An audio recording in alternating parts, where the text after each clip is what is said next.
মাত্র ৪৮ ঘণ্টার ব্যবধানে ৩ ক্রিকেটারের জাতীয় দলে বিদায় বলে দেওয়ার ঘটনা এখন পাকিস্তানের ক্রিকেটে সবচেয়ে আলোচিত বিষয়।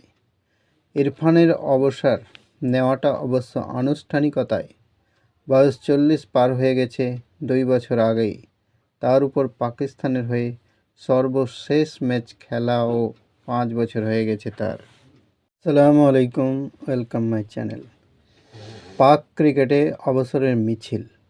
৪৮ ঘণ্টায় অবসর নিলেন ইতিহাসের সবচেয়ে লম্বা খেলোয়াড় সহ ৩ ক্রিকেটার। পাক ক্রিকেটে যেন জোয়ার ভাটার তালে চলে, উত্থান পতন লেগেই আছে। কখন কার কেরিয়ার যাবে কিংবা কেউ স্বেচ্ছায় কখন পদত্যাগ করবে তা আগে থেকে ঠর করা মুশকিল। কিছুদিন পর পর খেলোয়াড়দের নিয়ে এই ধরনের সংশয় হতেই পারে, তবে এবার অবসর শুরু হয়েছে। এই তালিকায় যুক্ত হয়েছেন আন্তর্জাতিক ক্রিকেটের ইতিহাসের সবচেয়ে লম্বা খেলোয়াড় মোহাম্মদ ইরফান। তবে এই তালিকায় শুধু ইরফান নয়, রয়েছেন ওয়াসিম থেকে শুরু করে আমিরও।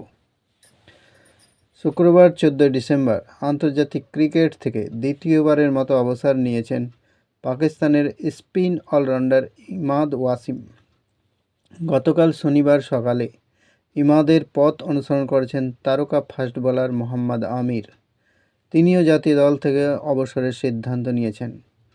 গতকাল রাতেই ৪২ বছর বয়সী বাঁহাতি পেসার মোহাম্মদ ইরফান অবসর নেওয়ার কথা জানান।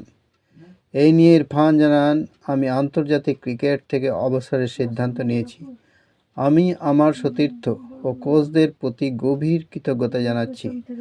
আমার প্রতি যে ভালোবাসা দেখিয়েছেন, উৎসাহিত করেছেন এবং অবিস্মরণীয় কিছু স্মৃতি হৃদয়ে গেঁথে থাকবে, সেজন্য সকলকে ধন্যবাদ জানাই। ক্রিকেট আমাকে সব কিছু দিয়েছে, আমি তা মনে রাখব। জীবনে চলার পথে ক্রিকেটই আমার ভালোবাসা হয়ে থাকবে। উল্লেখ্য, মাত্র ৪৮ ঘণ্টার ব্যবধানে ৩ ক্রিকেটারের জাতীয় দলে বিদায় বলে দেওয়ার ঘটনা এখন পাকিস্তানের ক্রিকেটে সবচেয়ে আলোচিত বিষয়। ইরফানের অবসর নেওয়াটা অবশ্য আনুষ্ঠানিকতায় বয়স ৪০ পার হয়ে গেছে ২ বছর আগেই। তার উপর পাকিস্তানের হয়ে সর্বশেষ ম্যাচ খেলাও ৫ বছর হয়ে গেছে তার।